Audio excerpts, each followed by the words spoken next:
Good morning students. आज हम page number 86 से लेके चलेंगे। मेरी आवाज़ सुन रही है आप तक? 86 पेज पे ब्रेकअप ऑफ कैलिफेट यानी खिलाफत का विघटन एंड द राइज ऑफ सल्तनत और सल्तनत का उदय, इस टॉपिक से हम आगे बढ़ेंगे। Abbasid state became weaker from the 9th century. 9वीं सदी तक आते आते अब्बासी राज्य जो हैं वो कमज़ोर होते चले गए। Because Baghdad control over the distant provinces declined, लेकिन क्योंकि बगदाद का जो नियंत्रण था वो दूर दराज के इलाके पे कमज़ोर पड़ गया। And because of conflict between pro Arab and pro Iranian factions in the army and bureaucracy, और यहाँ तक कि सेना के अंदर और नौकरशाही के अंदर अरब और ईरानी क्षेत्र के लोगों के बीच मतभेद बढ़ता चला गया। इन 810 ईस्वी में civil war broke out between supporters of Amin and Mamun. Amin और मामून के समर्थकों के बीच 810 में गृह युद्ध की स्थिति पैदा हो गई, यानी लड़ाई शुरू हो गई। सन्स ऑफ कैलिफ हारून अल रशीद, जो कि हारून अल रशीद के दो बेटे थे, एक का नाम था मामून, एक का नाम था अमीन। इन दोनों के समर्थकों के बीच युद्ध शुरू हो गया, गृह युद्ध के हालात पैदा हो गए। एक के समर्थक चाह रहे थे वो युद्ध, यानी मामून चाह रहा था मैं शासक बन जाऊं, अमीन चाह रहा था मैं शासक बन जाऊं। विच डिपेंडेड द फैक्शनलिज्म, जो कि पूरी तरह से बंटवारे पर टिका हुआ था, created a new power block of Turkic slave officer Mamluk, और एक तुर्क क्षेत्र के दास अधिकारी जिसे मामलूक के नाम से जाना जाता था, एक नए शक्ति केंद्र का उदय हुआ। Schism once again competed with Sunni orthodoxy. शिया और सुन्नी के बीच आपस में मतभेद शक्ति के बंटवारे को लेकर के होने लगे। Number of minor dynasties arose, छोटे छोटे राजवंशों का उदय हुआ। And such as Tahirids and Samanids in Khurasan, जैसे कि खुरासान के अंदर ताहिरिद और समानिद, इन दोनों ही प्रकार के राज्यों का उदय हुआ।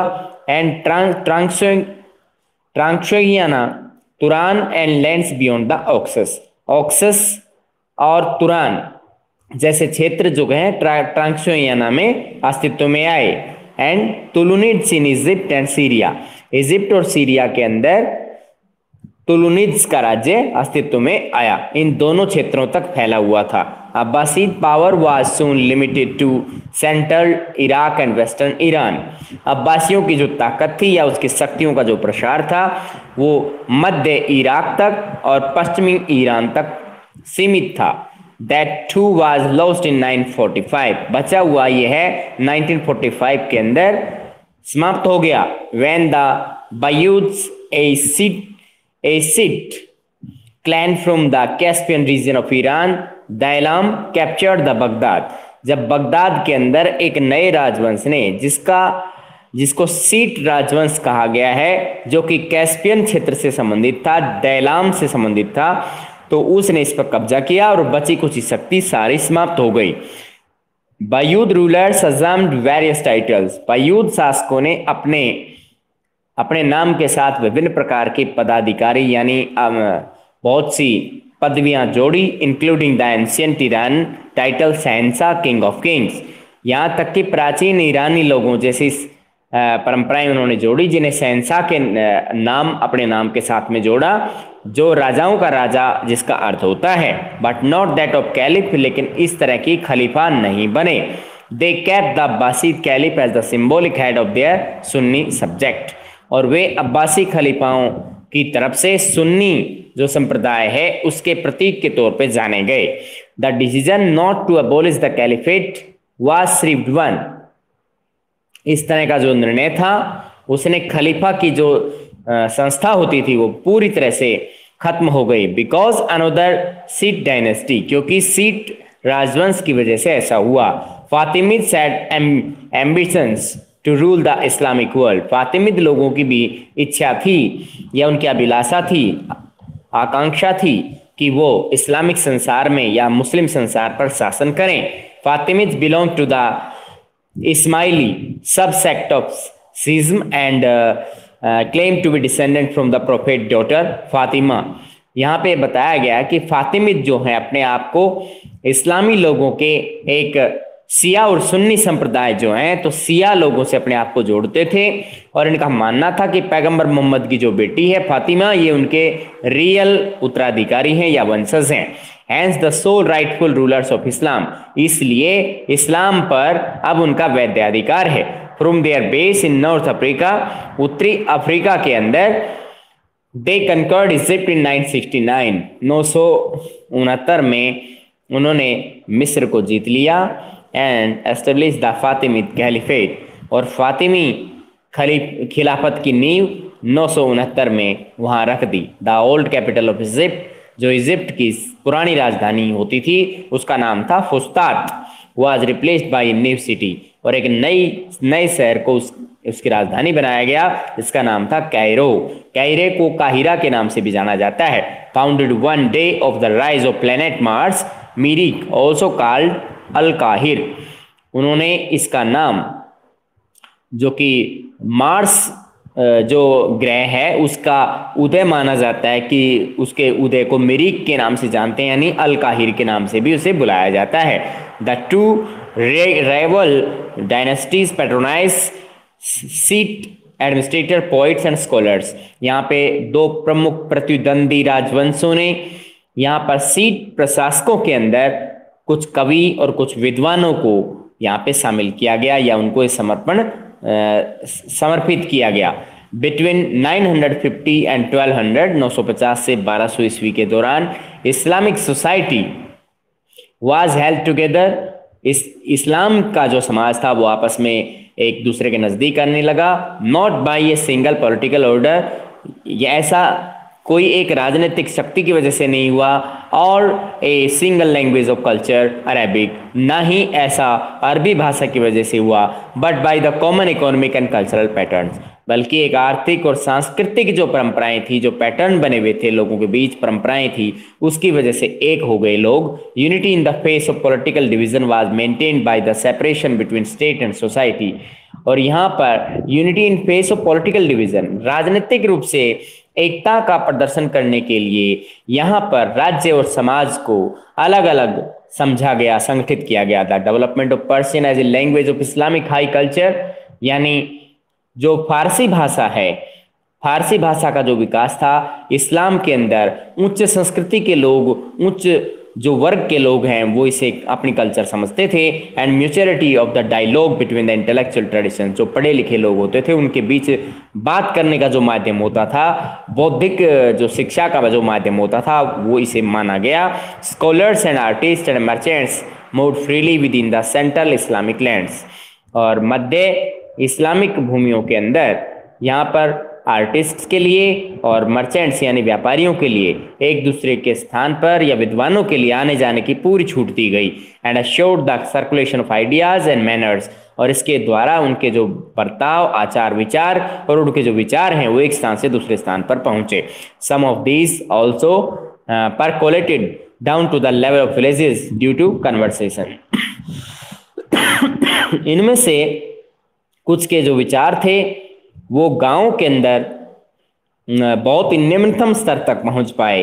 The Muslim population less than 10% in the Umayyad, और उम्मयद लोगों में अब 10% के करीब मुस्लिम आबादी बची थी। अर्ली अब्बासीद पीरियड, जो कि आरंभिक अब्बासी शासन अवधि के दौरान इंक्रीज इनॉर्मसली, जो कि बहुत तेजी से बढ़ रही थी। Identity of Islam as a religion and a culture system separate from other religion became much sharper. यहाँ पे बताया गया कि इस्लाम की जो पहचान है उसका धर्म और उसकी जो संस्कृति को माना गया, जिसने उसे अन्य धर्मों से अलग करके दिखाया।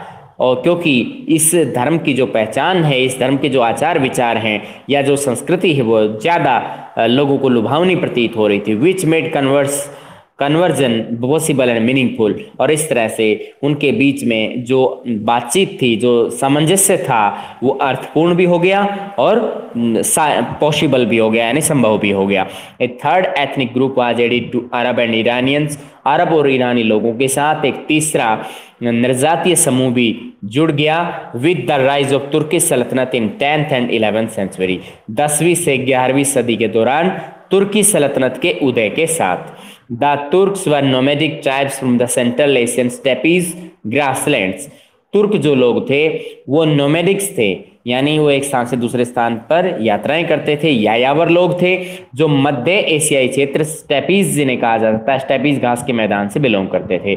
और तुर्किस्तान, जिसे तुर्किस्तान के नाम से जाना जाता था, north east of the Aral Sea up to borders of China, यानी चाइना के बॉर्डर तक और एरल समुद्र से, अरल सागर जिसे कहा जाता है, अरल सागर से लेकर चाइना के सीमा तक फैला हुआ था।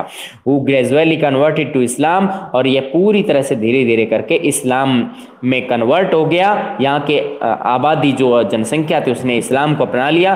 दे were skilled riders and warriors and entered the Abbasid, और ये कौशल युक्त तरीके से अच्छे घुड़सवार थे, अच्छे योद्धा थे, और अब्बासी लोगों में ये शामिल हो गए।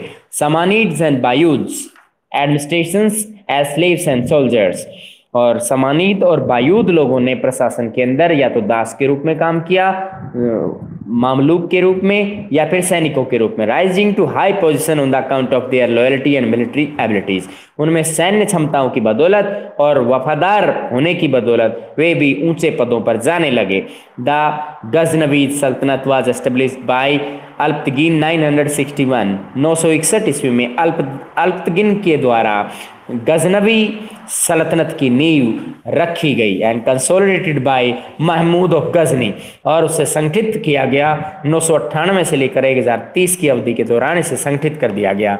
लाइक द बायूद्स, बायूद की तरह ही Ghaznavids were a military dynasty, Ghaznavi भी एक सैन्य राजवंश था with a professional army of Turk, जिसके पास एक व्यावसायिक सेना थी तुर्कों की। And Indians, one of the general of Mahmud was an Indian named Tilak, और यहाँ पर एक भारतीय भी एक सेना का जनरल हुआ करता था जिसका नाम था Tilak. But their centre of power was in Khurasan and Afghanistan and for them, लेकिन जो शक्ति का केंद्र था वह या तो खुरासान में बनाया गया या अफगानिस्तान के अंदर था। Abbasi caliphs were not rivals but a source of legitimacy, Abbasi खलीफा शक्ति के विरोधी नहीं थे, यानी इसके विरोधी नहीं थे, बल्कि वो वैधता प्रदान करने वाले एक स्रोत थे। Mahmud was conscious of being son of slave and was specially eager to receive the title of sultan from the caliph, और महमूद जो था इस चीज के लिए बहुत ही ज्यादा सचेतन था, बहुत ही सक्रिय था कि वह एक दास का बेटा था, और अब उसे खलीफा की तरफ से उसके सुल्तान की उपाधि उसे मिलने वाली थी। The caliphs was willing to support the Sunni Ghaznavi as the counterweight to Shiite power, और यहाँ खलीफाओं की ये इच्छा थी कि जो सुन्नी गजनवी लोग हैं उनको सपोर्ट मिले और वो यहाँ पर सिट जो शक्ति है वो उसका हक अदा कर सकें। Saljuq Turks entered Turan as soldiers in armies of the Samanid and Qarakhanids, non Muslim Turks from further east. यहाँ पे सल्जूक तुर्क ने उस समय तुरान के क्षेत्र से सैनिकों के रूप में आर्मी के अंदर प्रवेश किया, जिसे समानिद और करखानिद कहा जाता है, जो कि गैर मुस्लिम तुर्क होते थे जो सुदूर पूर्व से आए थे। They later establish themselves as a powerful group under the leadership to brother, वे दो भाइयों के नेतृत्व में एक शक्तिशाली समूह के रूप में गठित हो गए, तुगरिल एंड छागरी बेग, जिसका नाम था तुगरिल बेग और छागरी bag. Taking advantage of the chaos following the death of Mahmud of Ghazni, the Seljuk conquered Khorasan in 1037, made Nishapur first capital। और यहाँ पर अवसर का लाभ उठाते हुए जैसे ही महमूद के गजनी की मृत्यु होती है, सल्जुकों ने खुरासान को 1037 में जीत लिया और निशापुर को अपनी राजधानी बनाया। Saljuq next turn their attention to western Persia. अब सल्जुकों का अपना अगला निशाना था, अगला ध्यान जो था पश्चिमी फारस के क्षेत्र को लेकर के ईरान को लेकर के, पश्चिमी ईरान पर कब्जा करना चाह रहे थे। And Iraq ruled by the Buyids, और इराक पर कब्जा करना चाह रहे थे, जो कि बायूदों का शासन वहां पर था। In 1055 restored Baghdad to Sunni rule, और 1055 में बगदाद के अंदर सुन्नी शासन स्थापित हो गया। कैलिफ अल कायम कन्फर्ड ऑन तुगरिल बेग, यहाँ पर खलीफा अल कयूम जो थे, अल खयूम कहा जाता है इन्हें, तुगरिल बेग को युद्ध में, मतलब conferred on Tughril Beg in the title of sultan in the move that mark the separation of religious and political authority. Tughril Beg के नाम से सुल्तान का उसने एक तरह से धार्मिक और राजनीतिक सत्ता के अलगाव के संकेत के रूप में उनको नियंत्रण प्रदान कर दिया था। Two Saljuq brothers ruled together in accordance with the tribal notions of rule by the family as whole. Saljuq दोनों ही जो भाई थे वो साथ में मिलकर के कबीलाई जो क्षेत्र होते थे उनके परिवारों के लिए पूरी तरह से शासन पर अपनी पकड़ बनाए हुए थे। Tughrils was succeeded by his nephew, Tughril लोगों के बाद उनके एक भतीजे ने शासन किया, अल्प अरासेलन, उसका नाम था अल्प आर्सेलन। ड्यूरिंग अल्प आर्सेलन रेन, उस अल्प आर्सेलन की शासनकाल के दौरान Saljuq empire expanded to Anatolia modern Turkey, यानी आधुनिक तुर्की तक, अनातोलिया तक उसका विस्तार हो चुका था। अनातोलिया किसे कहा गया है? आधुनिक तुर्की को कहा गया है। From the 11th to 13th century, 11वीं से 13वीं सदी के दौरान there was a series of conflicts between the European Christians and Arab states.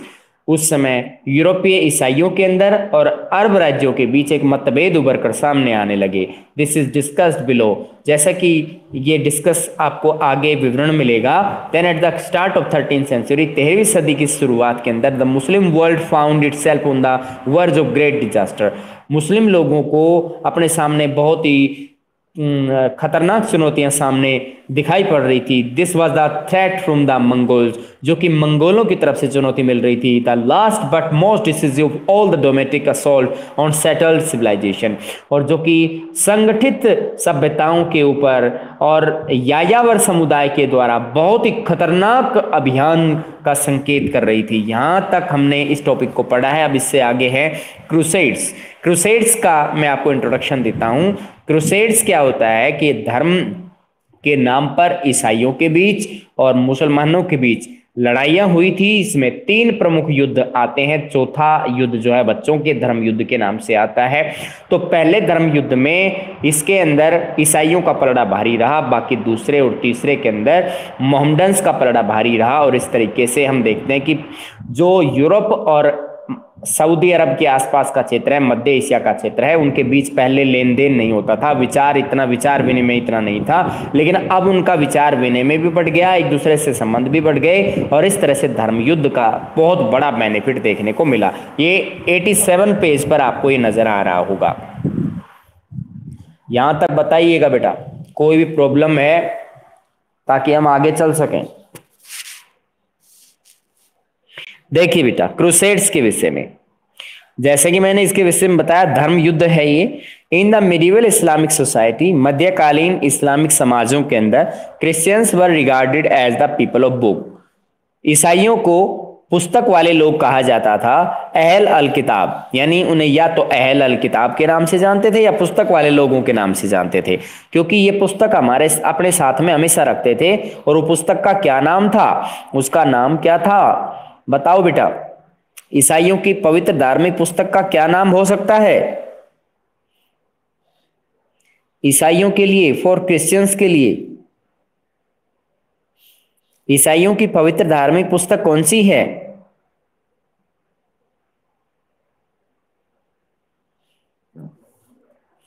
बेटा यहां पे दिया गया न्यू टेस्टामेंट या इंजिल, ये अपने साथ में रखते थे। बाइबल बोला जाता है, इनकी पवित्र धार्मिक पुस्तक का नाम है Bible. Since they had their own scriptures, the new testament और इंजिल, क्योंकि वे हमेशा ही अपने साथ में या तो धर्म ग्रंथ रखते थे, न्यू टेस्टामेंट का या इंजिल का। क्रिश्चियंस वर ग्रेनेड सेफ कंडक्ट अमन while venturing into Muslim states as merchants, जब तक मुस्लिम व्यापारियों के आने के समय का दौर था, उससे पहले सभी ईसाई लोग शांतिपूर्ण तरीके से सुरक्षित जीवन जीते थे, शांति में माहौल में रहते थे। पिलग्रिम्स, एम्बेसडर्स एंड ट्रेवलर्स, और वो हमेशा यात्राएं करते थे, राजदूत की भूमिकाएं निभाते थे, यात्रियों की भूमिकाएं निभाते थे। These territories also included those which were once held by Byzantine empire, और यह वही क्षेत्र था जो कभी बाइजेंटाइन साम्राज्य का कभी हिस्सा था। Empire notably the holy land of Palestine, जो कि फिलिस्तीन के पवित्र भूमि के नाम से इसे जाना जाता था। जेरूशलम वाज कंक्यूर्ड बाय अरब्स इन 638, 638 में जेरूशलम नामक जगह को अरब लोगों ने जीत लिया। But it was ever present in the Christians imagination, लेकिन ईसाइयों की कल्पना के अंदर ऐसा शायद पहली बार हुआ था as the place of Jesus crucifixion and resurrection, क्योंकि इसी समय पर जो इनका ईसाइयों का यानी ईसा मसीह को यहाँ पर क्रूसारोपण किया गया था और उनको पुनर्जन्म भी यहीं पर मिला था। इसलिए ये पवित्र धार्मिक शहर के तौर पर ईसाइयों में प्रचलित था और ऐसा पहले कभी नहीं हुआ था कि अरब लोगों ने कब्जा किया हो। This was an important factor in the formation of image of Muslims in Christians Europe, और इस प्रकार मुस्लिमों की जो इमेज थी वो इस यूरोप के ईसाइयों के बीच एक अलग ढंग का रूप धारण कर गई, यानी उन्होंने उन्हें गलत समझ लिया। Hostility towards the Muslim words became more pronounced in the 11th century. 11वीं शताब्दी तक आते आते मुस्लिमों के प्रति जो नफरत थी वो और भी ज्यादा बढ़ गई। Normans, Hungarians, some Slavs have been converted to Christianity. यहाँ पर भी बताया गया है कुछ नॉर्मल लोगों को, कुछ यहाँ पे हंगरी वासियों को और कुछ दास लोगों को भी उस समय ईसाई धर्म कन्वर्ट करना पड़ा, ईसाई धर्म अपना लिया गया। The Muslims along remained as the main enemy, और उस समय मुस्लिम ही अकेले शत्रु के रूप में सामने दिखाई दे रहे थे। There was also change in the social and economic organisation of western Europe in the 11th century. 11वीं सदी तक आते आते यहाँ पर सामाजिक और आर्थिक संगठन के अंदर पश्चिमी यूरोप के अंदर बहुत बड़ा बदलाव देखा जा रहा था, which contributed to the hostility between the Christendom and the Islamic world, जिससे मुस्लिम संसार के अंदर और ईसाई संसार के लोगों के अंदर या ईसाइयों के बीच भी नफरत का भाव बढ़ता चला गया। The clergy and the warrior class, इसमें पादरी वर्ग और जो योद्धा वर्ग होता था, द फर्स्ट टू ऑर्डर्स, यहाँ पे पहले जो दो वर्ग थे सोसाइटी की, were making efforts to ensure political stability as well as economic growth based on agriculture and the trade. उस समय व्यापार और कृषि की बदौलत समाज के अंदर अर्थव्यवस्था में सुधार लाना चाह रहे थे और राजनीतिक स्थिरता कायम करना चाह रहे थे। पहले दो स्तर, एक तो पादरी वर्ग और एक दूसरे वर्ग का नाम क्या है, योद्धा वर्ग। उसके बाद possibilities of military confrontation between the competing feudal principalities and return to economic organisation based on plunder were contained by the peace of God movement. यहाँ पर एक पीस ऑफ गॉड मूवमेंट चलाया गया जिसकी बदौलत यहाँ पर सैन्य जो टकराव की स्थितियां थी वो और भी ज्यादा प्रतियोगी होने लगी और यहाँ पे सामंतवादी जो सिद्धांत समाज के अंदर मौजूद थे उनको धीरे धीरे खत्म किया गया। Return to economic organisation based on plunder were contained by peace of God movement, और पूरी तरह से उनको पीस ऑफ गॉड मूवमेंट को बहुत बुरी तरह से दबाया गया, उसे वहां उनके सदस्यों को, कार्यकर्ताओं को लोगों के द्वारा मार दिया गया। All military violence was forbidden inside certain areas, कुछ निश्चित स्थानों पर सैन्य कार्रवाई को, सैन्य हिंसात्मक कार्रवाई को मना किया गया था। नियर प्लेसेस ऑफ वर्शिप, खास तौर पे पूजा वाले स्थानों के आसपास। During the certain periods considered sacred, क्योंकि निश्चित अलग अलग निश्चित कार्य प्रक्रियाओं के दौरान अलग अलग स्थानों को पवित्र घोषित किया गया था। In the church calendar, church के कैलेंडर के अंदर, and against certain vulnerable social groups such as churchman and the common people, और सामान्य लोगों के अंदर और चर्च के अंदर काम करने वाले जो कर्मचारी होते थे या जो धर्माधिकारी होते थे उनके लिए भी यह बहुत ही विशेष था। The peace of God deflected the aggressive tendencies of feudal society, और जो पीस ऑफ गॉड मूवमेंट था वो एक तरह से एक अभिव्यक्ति था सामंती समाज के प्रति एग्रेसिव होती हुई आम जनता के विचार वो सामने आ रहे थे। एंड आगे देखिए, away from the Christian world and the towards the enemy of God, और उन्हें संसार का भगवान का दुश्मन भी उसे माना गया और ईसाई संसार का दुश्मन भी इसे माना गया। सामंतवाद को, it built a climate in which fighting against the infidels non believers became not only permissible but also commendable, और इस तरीके से उस समय निंदा भी की गई, इसकी बुराई भी की गई, और एक ऐसा वातावरण तैयार हो रहा था जिसकी वजह से जो समर्थक थे उनमें और जो असमर्थक थे उन लोगों के बीच युद्ध होने लगा, और जो कि बिल्कुल ही विश्वसनीय बात नहीं थी या जिसको सहन नहीं किया जा सकता था। आगे देखिएगा, the death in 1092 of Malik Shah की 1092 में मृत्यु होने पर the Seljuk sultan of Baghdad के सल्जुक सुल्तान जो थे was followed by the disintegration of his empire, तो उस समय उस साम्राज्य का बंटवारा या बिखराव होना शुरू हो गया। This offered the Byzantine emperor, यहाँ बाइजेंटाइन साम्राज्य के लिए यहाँ पर ऐसी परिस्थितियां पैदा हो गई। Alexius first as a chance to regain Asia Minor, Alexius first ने एशिया माइनर पर अपना कब्जा कर लिया, एंड नॉर्दर्न एशिया, सीरिया और उत्तरी सीरिया पर भी अपना कब्जा कर लिया।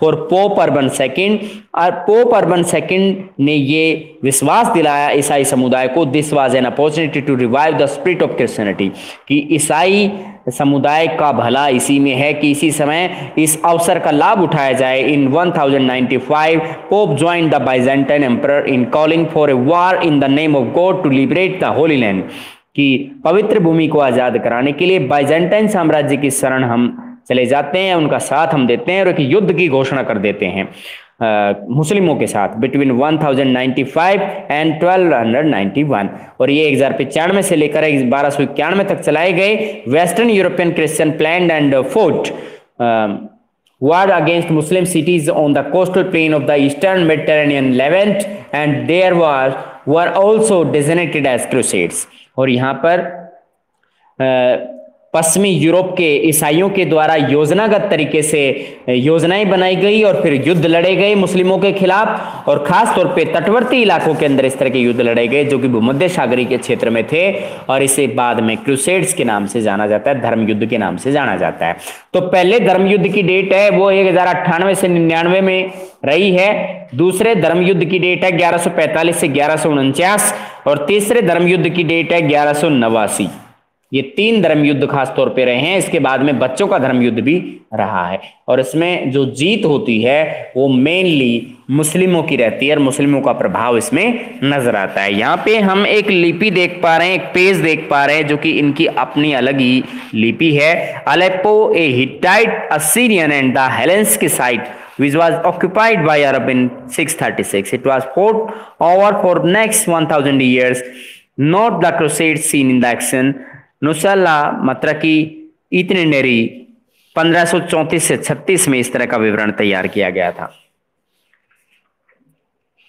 तो इस तरीके से आपका टॉपिक पूरा हो रहा है। An important person Islamic centre of the learning and the birth place of Omar Khayyam, Omar Khayyam का जन्म स्थान और यहाँ पर इस्लामिक केंद्र का एक महत्वपूर्ण शिक्षा केंद्र के तौर पर इस क्षेत्र को जाना जाता है। यहां तक कोई प्रॉब्लम है तो बताइए बेटा। प्रियंका, अंशु, समझ में आ रहा है बेटा? बोलो बेटा, आ रहा है? ओके। अब हम प्रथम धर्म युद्ध को आगे बढ़ाते हैं। इन द फर्स्ट क्रूसेड 1098-99 1098 से 99 में प्रथम धर्म युद्ध लड़ा गया। Soldiers from France and Italy captured Antioch in Syria, यहाँ पर फ्रांस और इटली के सैनिकों के ने मिल करके सीरिया के अंदर एंटियोक पर कब्जा कर लिया। क्लेम्ड जेरूसलम, और दावा कर दिया जेरूसलम को कंट्रोल करने का, यानी उस पर भी कब्जा करने के लिए आगे बढ़े। This victory was accompanied by the slaughter of Muslim, और ऐसी जीत के साथ साथ मुस्लिमों का नरसंहार भी किया गया। जीव्स इन द सिटी, यहूदियों का भी नरसंहार किया गया। Chronicled by the both Christians and Muslim, और इस तरह के जो जानकारियां हैं वो उनको ग्रंथों में शामिल किया गया, ईसाइयों के द्वारा भी और मुस्लिमों के द्वारा भी। Muslim writers refers to the arrival of Christians called firangi. मुस्लिम जो लेखक होते थे वो ईसाइयों के आगमन को फिरंगी का नाम देते थे, एज ए फ्रैंकिस इन्वेशन, यानी वो इसे फ्रैंकिस आक्रमण का नाम देते थे, अभियान का नाम देते थे। Franks quickly established 4 crusade states in the region of Syria Palestine. और इन फ्रैंक लोगों के द्वारा, यानी यूरोपीय समुदाय के लोगों के द्वारा उस समय सीरिया और फिलिस्तीन के क्षेत्र के अंदर उस समय धर्म युद्ध लड़े गए थे। कलेक्टिवली, सामूहिक रूप से, these territorials were known as Outremer. इस क्षेत्र को आउटर रेमर के नाम से जाना जाता है, समुद्र पारीय भूमि। आउटर रेमर क्या होता है? समुद्र पारीय भूमि होता है। द लैंड ओवरसीज, समुद्र पारीय भूमि, लैंड ओवरसीज का ही मीनिंग है। Later crusades were directed at its defence and expansion. और बाद में जो धर्म युद्ध हैं वो अपनी रक्षा के लिए भी और अपने साम्राज्य के फैलाव के लिए भी लड़े गए थे। इस प्रकार ये आपका टॉपिक है, यहां तक आप इसे पढ़ें। यहाँ इसके इन बिटवीन क्वेश्चन आंसर आप राइट करें, नोट्स बना सकते हैं आप। यहाँ कोई प्रॉब्लम है तो पूछ सकते हैं।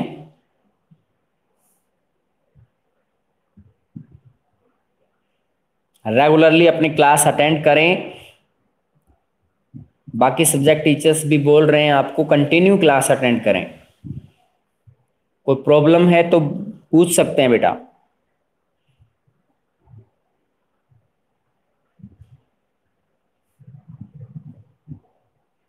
किसी तरह की कोई भी प्रॉब्लम है पूछ सकते हैं। बेटा जो ये धर्म युद्ध है, इस धर्म युद्ध के होने के पीछे एक